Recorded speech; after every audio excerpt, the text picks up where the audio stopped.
అన్న ఇప్పుడే కూలీ మూవీ చేశాను. ముందుగా లోకేష్ కనకరాజుకి మాత్రం దండాలన్న. అబ్బా అబ్బా అబ్బా ఏం మ్యూజిక్ అన్న, ఎర్ర కొట్టేసావు. విక్రమ్ ఒక లెవెల్లో చూపించావు. కూలీ మాత్రం వామ్మో మాకైతే దడ పుట్టేసుకుంది అనమాట. అబ్బా బ్యాక్గ్రౌండ్ మ్యూజిక్ మాత్రం ఎర్ర కొట్టేసావు. డైరెక్షన్ మాత్రం ఎక్కడ ల్యాగ్ లేకుండా లోకేష్ కనకరాజు ఇంతమందిని బిగ్ కాస్టింగ్ని పెట్టి రజనీకాంత్ గారు బాబా మళ్ళీ భాషలో ఎలా చూసామో అలా చూసినట్టు అనిపించింది.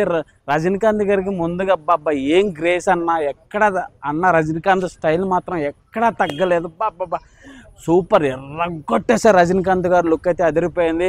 ఆయన కనిపించినప్పుడల్లా బ్యాక్గ్రౌండ్ మ్యూజిక్ మాత్రం ఎర్రగొట్టేసారు. అలాగే మన కింగ్ నాగార్జున మాత్రం ఒక డిఫరెంట్ క్యారెక్టర్ అయితే చేశారు. అన్నతో నాగార్జున సాంగ్స్ కొన్ని పెట్టారు.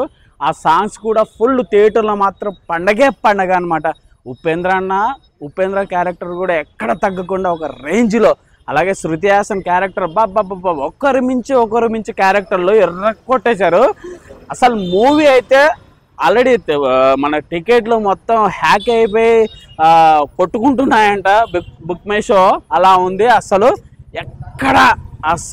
ఎక్స్పెక్టేషన్స్ ఎక్కిపోయింది మ్యాక్సిమం అండి. నాకైతే తెలిసి పుష్ప అయితే 2000 దాటింది కదా, ఇది 3000 కోట్లు అయితే పక్కా.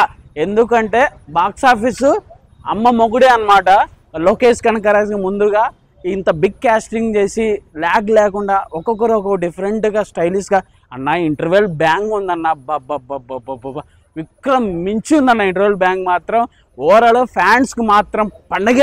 ఈ వీక్ అయితే నాకైతే మ్యాక్సిమం 3 వారాలు 4 వారాల వరకు టికెట్లు అయితే దొరకవా.